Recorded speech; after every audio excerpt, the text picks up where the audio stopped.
Sir ನೋಡಿ, ರೋಡುದ್ದಕ್ಕೂ cement ಕಾಂಪೌಂಡ್ಗಳು ಕಾಣಿಸ್ತಾ ಇರೋದು ನಿಮ್ಮ ವ್ಯಾಪ್ತಿಲಿ. ಇಲ್ಲಿ ಎಕೋ ಸೆನ್ಸಿಟಿವ್ ಝೋನ್ ನೋಟಿಫಿಕೇಶನ್ ನಲ್ಲಿ ನಿಮಗೆ ಸಿಮೆಂಟ್ ಝೋನ್ಗೆ ಪರ್ಮಿಷನ್ ಆಯ್ತಾ? ನೀವೇನಾದ್ರೂ ಅವ್ರು ಕ್ಲಿಯರೆನ್ಸ್ ಕೊಟ್ಟಿದ್ದೀರಾ? ಮತ್ತೆ ಹೆಂಗೆ ಇದೆಲ್ಲ ಸಾಧ್ಯ ಆಯ್ತು? ಉತ್ತರ ಕೊಡಿ ಸರ್ ನಮ್ಮ ಟೀಮ್. ಇದಕ್ಕೆ ಒಂದು ಟಾಸ್ಕ್ ಫೋರ್ಸ್ ಇದೆ, ತಮಗೆಲ್ಲ ಗೊತ್ತಿದೆ. RC ಚೇರ್ಮನ್ಶಿಪ್ ಅಲ್ಲಿ ಟಾಸ್ಕ್ ಫೋರ್ಸ್ ಇದೆ. ಅಲ್ಲಿ ಎಲ್ಲರೂ ಬರೀ ನಾವು ಒಬ್ಬರೇ ಅಲ್ಲಿ ಇದು ಮಾಡೋಕ್ಕಾಗೋದಿಲ್ಲ.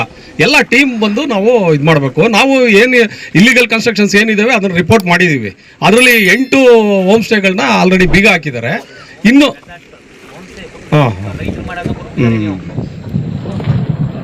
ಮಾಡ್ತಾ ಇದ್ದೀವಿ. ಇದನ್ನ ಕಂಟಿನ್ಯೂಸ್ ಪ್ರೋಸೆಸ್ ಇದು ನಡೀತಾ ಇದೆ.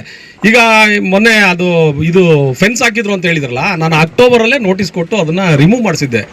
ಮತ್ತೆ ಅವರು ಹೊರಗಡೆ ಫೆನ್ಸ್ ಬಿಟ್ಟು ಅವ್ರ ಮನೆ ಸುತ್ತ ಹಾಕೊಂಡಿದ್ರು. ಅದನ್ನು ನಾವು ಇದರಲ್ಲಿ ಸೀಸ್ ಮಾಡಿರೋ ಮೆಟೀರಿಯಲ್ ಅದನ್ನು ಸೇರಿಸಿದ್ದೀವಿ. ಸರ್, ನಿಮ್ಮ ಉತ್ತರ ನಮಗೆ ಪಾರ್ಟ್ಲಿ ಸ್ಯಾಟಿಸ್ಫೈ ಆಗಿರೋದು, ಫುಲ್ಲಿ ಸ್ಯಾಟಿಸ್ಫೈ ಆಗಿಲ್ಲ. ನೋಡಿ, ಪೊಲೀಸ್ ಕಾಕಿಗಿಂತ ಅರಣ್ಯ ಇಲಾಖೆ ಕಾಕಿ ಬಹಳ ಶ್ರೇಷ್ಠವಾದದ್ದು. ಪ್ರಕೃತಿ ಸೇವೆ ಮಾಡೋ ಅವಕಾಶ ಸಿಕ್ಕೈತೆ. ದಯವಿಟ್ಟು ಈ ತರ ಉಡಾಫೆ ಉತ್ತರ ಕೊಡಬೇಡಿ ನೀವು. ಇಲ್ಲ ಸರ್, ನನಗೆ ಅನ್ಸಿದ್ದು ನಾನು ಹೇಳ್ತಾ ಇದ್ದೀನಿ, ಇದು ನಮಗೆ ಸ್ಯಾಟಿಸ್ಫೈ ಆಗಿಲ್ಲ. ಈಗ ರೋಡುದ್ದಕ್ಕೂ ನಿಮ್ಗೆ ಎಲ್ಲಾ ಕಡೆ ಸಿಮೆಂಟ್ ಕಾಂಪೌಂಡ್ಗಳಿರೋದು, ಎಲಿಫೆಂಟ್ ಕಾರಿಡಾರ್, ಟೈಗರ್ ರಿಸರ್ವ್ ಒಳಗಡೆ ಈ ರೀತಿ ಸಿಮೆಂಟ್ ಕಾಂಪೌಂಡ್ಗೆ ಹೆಂಗ್ ಅವಕಾಶ ಸರ್? ಯಾವ ಕಾನೂನಲ್ಲಿ ಅವಕಾಶ ಇದೆ ಸರ್? ಮತ್ತೆ ಅದನ್ನ ನೀವು ಅವ್ರಗಳಿಗೆ ಆ ಮಕ್ಕಳಿಗೆ ಆಚೆ ತಗೋದು ಯಾರು ಬಿಸಾಕಿ ಅದ್ರ ಹೊಡೆದಾಕ್ಬೇಕು, ಡೆಮಾಲಿಷ್ ಮಾಡಿಸ್ಬೇಕು, JCB ತಂದ್ಬಿಟ್ಟು ಅದ್ಬಿಟ್ಬಿಟ್ಟು ಹಿಂಗ್ ಬಿಟ್ಕೊಂಡಿದ್ದೀರಲ್ಲ ಸರ್. ಇದೇನು ಜನವಸತಿ ಪ್ರದೇಶಗಳ ಸರ್? ಇದು ಮಾಮೂಲಿ ನಿಮಗೆ ಬೆಂಗಳೂರು ಮೈಸೂರಲ್ಲಿ ಇದ್ದಂಗೆ ಆಯ್ತಲ್ಲ ಸರ್? ಅದು ಹೆಂಗ್ ಸಾಧ್ಯ ಸರ್? ಇದು ನಿಮ್ಮ ಪೀರಿಯಡ್ ಅಲ್ಲಿ ಈ ರೀತಿ ಡೆಮಾಲಿಷ್ ಮಾಡಿ ನೀವು ಸೇವೆ ಸಲ್ಲಿಸಬೇಕು ಸರ್. ನಿಮ್ಮ ಹೆಸರು ಅಜರಾಮರವಾಗಿ ಉಳಿತದೆ. ಇದು ನನ್ನ ರಿಕ್ವೆಸ್ಟ್ ಸರ್. ಇದು ನಾವು ಈಗ 10 ವರ್ಷಕ್ಕೆ ಹಿಂದೆ ಬಂದಿದ್ದಕ್ಕೂ ಈಗ ನೋಡ್ತಾ ಇರೋದಕ್ಕೂ ಬಹಳ ವ್ಯತ್ಯಾಸ ಐತೆ. ಮತ್ತೆ ನಿಮ್ಮಲ್ಲಿ WLOR wild life offence report ಎಷ್ಟಾಗೈತೆ ಸರ್ ಈ ವರ್ಷದಲ್ಲಿ? ಇದೇ ಮೊದಲು ಇಡೀ ಈ 2000 ನೀವು ಸ್ಲೇಟ್ ಹಿಡಿದ್ಬಿಟ್ಟು ಆರೋಪಿಗೆ ಸರ್, ಸ್ಲೇಟ್ ಹಿಡಿದ್ಬಿಟ್ಟು ಆರೋಪಿಗೆ ಕುಂಡಿಸಿದೀರಾ. WLOR ಇದೇ ಒಂದು, ಅದನ್ನ ನೋಡ್ಬೇಕು ಅಂತಾನು ದಯಮಾಡಿ ಹೇಳ್ಬೇಡಿ. ನೀವು ಬೇರೆ ರಿಪೋರ್ಟ್ಗಳಾಗಿದ್ರೆ ಹೇಳಿ ಸರ್. 4 ರೇಂಜ್ ಬರ್ತವೆ ಈ ವರ್ಷದಲ್ಲಿ. ಅದು ಕುಂದಕೆರೆ ರೇಂಜ್ ಅಲ್ಲಿ ಈ ವರ್ಷದಲ್ಲಿ ಮೊದಲನೇದು ಸರ್. ಕುಂದಕೆರೆ ಒಳಗಡೆನೆ ಈಗಲೂ ಬನ್ನಿ, ನಿಮ್ಗೆ ಅಲ್ಲಿ ತೋರಿಸ್ತೀವಿ ಅವ್ರು ಮಾಡ್ತಾ ಇರೋಂಥ ಅಕ್ರಮಗಳನ್ನ. ಇದು ಮೊದಲನೇದು.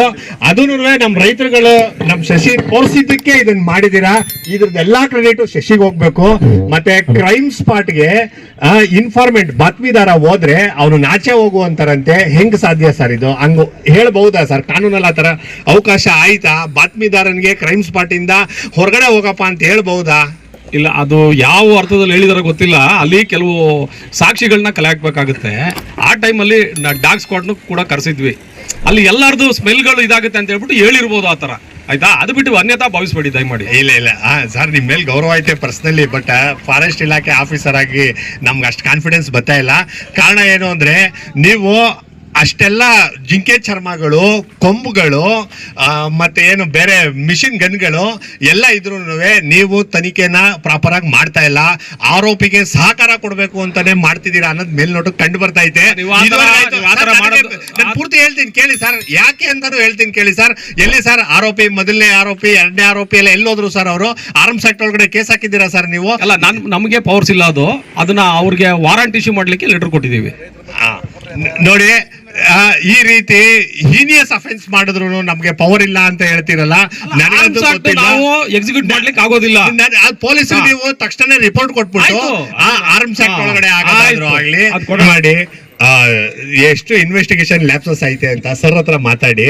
ಅವ್ರು ಹೇಳ್ತಾರೆ ಇದರಲ್ಲಿ ಆರೋಪಿಗಳು ಅಷ್ಟು ಹೀನಿಯಸ್ ಅಫೆನ್ಸ್ ಮಾಡಿದ್ರು ಸರ್ ಓಡೋಗವ್ರೆ. ಆ ತರ ಆರ್ಮ್ಸ್ ಗಳೆಲ್ಲ ನಿಮ್ಗೆ ಸ್ಮಗ್ಲಿಂಗ್ ಗೂಡ್ಸ್ ಗಳು. ಅದು ನೀವು ಅವ್ರ ಹತ್ರ ಇಸ್ಕೊಂಡು ನೋಡಿ, ನಿಮ್ಗೆ ಗೊತ್ತಾಯ್ತದೆ. ಆ ಬುಲೆಟ್ಗಳು ಎಲ್ಲಿ ಪರ್ಚೇಸ್ ಮಾಡಿದ್ರು, ಎಕ್ವಿಪ್ಮೆಂಟ್ ಎಲ್ಲಿ ಪರ್ಚೇಸ್ ಮಾಡಿದ್ರು, ಯೂಸ್ ಮಾಡ್ತಿರೋನ್ ಯಾರು ಅನ್ಲಾಫುಲ್ ಆಗಿ. ಇಷ್ಟು ಸೀರಿಯಸ್ ಅಫೆನ್ಸ್ ನ ಬಿಟ್ಕೊಂಡಿರೋಂಥದ್ದು ಈ ಚೆಕ್ ಪೋಸ್ಟ್ ಅವ್ರ ಏನ್ ಕತೆ ಕಾಯ್ತವ್ರ?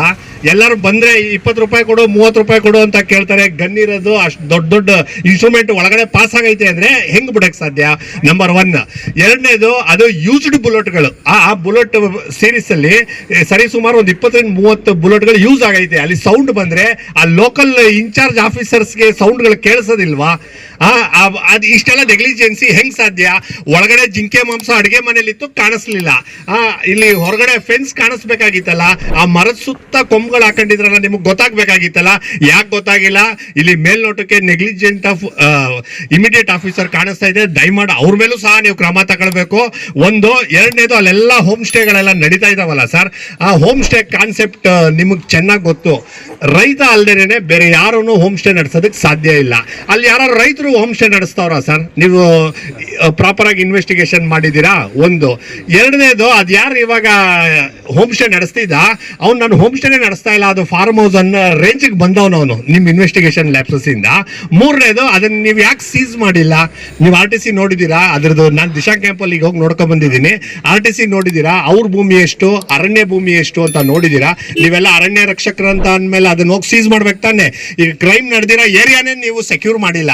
ಈ FSL ಡಾಗ್ ಸ್ಕ್ವಾಡ್ ಅಂತ ಹೇಳ್ತೀರಾ, ಮತ್ತೆ ಏನ್ ನೀವು ಕ್ರೈಮ್ ಸೀನ್ ಎಲ್ಲ ಡಿಸ್ಫಿಗರ್ ಆಗಿ ನೀವೇ ಬಿಡ್ತಾ ಇದ್ದೀರಲ್ಲ, ಎಲ್ಲಿ ಸೀಸ್ ಮಾಡಿದ್ದೀರಾ? ಈಗಲೂ ಪ್ರೈವೇಟ್ ಪಾರ್ಟೀಸ್ ಅವರಲ್ಲ, ಅಲ್ಲಿ ನಿಮ್ಮ ಅರಣ್ಯ ಇಲಾಖೆಯವರು ಸ್ಥಳನೂ ವಶಕ್ಕೆ ತಗೊಂಡಿಲ್ಲ. ಅಲ್ಲ, ಈಗ ಏನ್ ಇಲ್ಲಿಗಲ್ ಮೆಟೀರಿಯಲ್ಸ್ ಇದೆ ಅದನ್ನೆಲ್ಲ ಸೀಸ್ ಮಾಡಿದೀವಿ. ಆ ಸೀಸ್ ಮಾಡಿದ್ಮೇಲೆ ನಮ್ಗೆ ಏನ್ ಕೆಲಸ ಇದೆ ಸರ್? ಈವನ್ ಕನ್ಸ್ಟ್ರಕ್ಷನ್ ಸಹ ಇಲೀಗಲ್ಲು, ಅದರ ಒಳಗಡೆ ಇರೋಂಥ ಮೆಟೀರಿಯಲ್ಗಳು ಸಹ ಇಲೀಗಲ್ಲು, ಅವ್ರ ಸ್ವಾಧೀನದಲ್ಲಿ ಇರೋದು ಸಹ ಇಲೀಗಲ್ಲು. ಇಷ್ಟೆಲ್ಲ ಇಲೀಗಲ್ ಇದ್ರು ನೀವು ಹೆಂಗೆ ಸರ್ ಸೈಲೆಂಟ್ ಆಗಿರೋಕ್ಕೆ ಸಾಧ್ಯ ಸರ್? ನೀವು ಪಂಚಾಯತಿ ಅವ್ರನ್ನ ಕರ್ಕೊಂಡು ಹೋಗ್ಬಿಟ್ಟು ಅಥವಾ ಅಲ್ಲಿ ಲೋಕಲ್ ವಿಲೇಜ್ ಅಕೌಂಟೆಂಟ್ನ ಕರ್ಕೊಂಡು ಹೋಗ್ಬಿಟ್ಟು ಇವ್ರದ್ದು RTC ಎಷ್ಟು, ಇವ್ರು ಇರೋಂಥದ್ದು ಸ್ವಾಧೀನ ಎಷ್ಟು, ಇವ್ರು ಒತ್ತುವರಿ ಮಾಡ್ಕೊಂಡಿರೋದು ಎಷ್ಟು ಅಂತ ಕೇಳಿದಿರಾ ಸರ್? ಇಲ್ಲಿ ಏನ್ ಬಿಸ್ನೆಸ್ ನಡೀತಿತ್ತು, ನಿಮ್ಮ ಹತ್ರ ಪರ್ಮಿಷನ್ ತಗೊಂಡವ್ರ ಅಂತ ಅನ್ಬಿಟ್ಟು? ಪರ್ಮಿಷನ್ ಬರೀ ಫಾರೆಸ್ಟ್ ಡಿಪಾರ್ಟ್ಮೆಂಟ್ ಒಂದೇ ಕೊಡ್ಲಿಕ್ಕೆ ಆಗೋದಿಲ್ಲ, ಇದು 4-5 ಇಲಾಖೆಗಳಿದಾವೆ. ನೀವು ಅದು out of the reserve forest ನಡೀತಾ ಇರೋದು ಬರೀ ನಮ್ಮೊಬ್ಬರಿಗೆ ಜವಾಬ್ದಾರಿ ಅಲ್ಲ. ಎಸ್ ನೀವು one of the officer to prevent and curb the illegal activities in eco sensitive zone. Regional commissioner ಮಾಡಿರೋದ್ರಲ್ಲಿ ನೀವು ಒಬ್ರು ಮೆಂಬರ್ ಆ ಕಮಿಟಿ ಒಳಗಡೆ. ಬಟ್ ನೀವು ಏನ್ ಕ್ರಮ ತಗೊಂಡಿದ್ದೀರಾ ಸರ್? ದಯಮಾಡಿ ಎಲ್ಲರಿಗೂ ಆರೋಪಿಗಳನ್ನ ಇದುವರೆಗೆ ಯಾಕೆ ಅರೆಸ್ಟ್ ಮಾಡಿಲ್ಲ, ಜಾಗನ ಯಾತಕ್ಕೋಸ್ಕರ ಸೀಸ್ ಮಾಡಿಲ್ಲ, ಎಲ್ಲ ಫೋರ್ಜರಿ ನಕಲಿ ದಾಖಲೆ ಒಳಗಡೆ ಅಷ್ಟು ನಿಮ್ಗೆ ಕೋರ್ ಫಾರೆಸ್ಟ್ ಒಳಗಡೆ ಹೆಂಗೆ ಇವರು ಫಾರ್ಮ್ ಹೌಸ್, ಹೋಮ್ ಸ್ಟೇನೋ ರೆಸಾರ್ಟ್ ಮಾಡೋದಕ್ಕೆ ಸಾಧ್ಯ? ಲೋಕಲ್ ಆಫೀಸರ್ಸ್ಗಳ ಪರ್ಮಿಷನ್ ಇಲ್ಲದೆ ಇದೆಲ್ಲ ಆಗದೇ ಇಲ್ಲ. ಅವ್ರು ಹಾಕಿರೋಂಥ ಫೆನ್ಸ್ ಬ್ಲೇಡ್ ಫೆನ್ಸ್ಗಳು, ನಮ್ಮ ಕಣ್ಣು ಕಾಣಿಸೋಂಥ ಫೆನ್ಸ್ಗಳು, ಆದ್ರೂ ಸಹ ಯಾಕೆ ಕ್ರಮ ತಗೊಂಡಿಲ್ಲ? ಇಷ್ಟೊಂದು ಅವರ ಓಲೈಸ್ಕೊಳ್ಳೋದು ಏನೈತೆ ಹೇಳಿ ಸರ್ ದಯಮಾಡಿ. ಈಗ ಕಳೆದ ಅಕ್ಟೋಬರ್ನಲ್ಲೇ ನಾವು ಅವ್ರಿಗೆ ನೋಟಿಸ್ ಕೊಟ್ಟಿದ್ವಿ. ಆ ಫೆನ್ಸ್ಗೆ ಬ್ಲೇಡ್ ಫೆನ್ಸ್ ಹಾಕಿದ್ರು ಅಂತ ಹೇಳ್ಬಿಟ್ಟು ಅದನ್ನ ನೋಟಿಸ್ ಕೊಟ್ಬಿಟ್ಟು ಅದನ್ನ ರಿಮೂವ್ ಮಾಡಿಸಿ ಅವ್ರು ಅಪಾಲಜಿ ಬರ್ಕೊಟ್ಟಿದ್ರು. ಅದನ್ನ ತೆಗ್ಸಿ ಇಟ್ಟಿದ್ವಿ. ಅವರು ಎಗೇನ್ ಮತ್ತೆ ಅವರು ಮನೆ ಸುತ್ತ ಹಾಕೊಂಡಿದ್ರು. ಅದನ್ನು ಕೂಡ ನಾವು ಮೊನ್ನೆ ಇದು ಮಾಡಿದಾಗ ಕೇಸ್ ಬುಕ್ ಮಾಡಿದಾಗ ಅದನ್ನು ಸೀಸ್ ಮಾಡ್ಕೊಂಡಿದೀವಿ. ಬೇಜಾರು ಮಾಡ್ಕೋಬೇಡಿ ಸರ್ ಹಿಂಗೆ ಹೇಳ್ತೀನಿ ಅಂತ. ನೋಡಿ, ಅರಣ್ಯ ಕಾಯ್ದೆಗಳನ್ನ ಉಲ್ಲಂಘನೆ ಮಾಡ್ತು ಅಂತ ಅಂದ್ರೆ ನೀವು ಗುಂಡೊಡ್ದಿರೋ ಅಂತ ಉದಾಹರಣೆಗಳೈತೆ ನಾವು ನೋಡಿದೀವಿ. ಇಲ್ಲಿ 30-40 ಪ್ರಾಣಿಗಳ ಕೊಂದು ಅಷ್ಟು ಅಮಾನುಷವಾಗಿ ನಡ್ಕಂತಿದ್ರು ನೋಟಿಸ್ ಕೊಟ್ಟೆ ಅಂತೀರಲ್ಲ ಸರ್, ಇದು ನಿಮ್ಮ ಅಸಹಾಯಕತೆನ ತೋರಿಸ್ತದೆ. ಇನ್ನು ಮುಂದೊಂದು ಮಂಜು ಕಿರಣ್ ಸರ್ ಮತ್ತೆ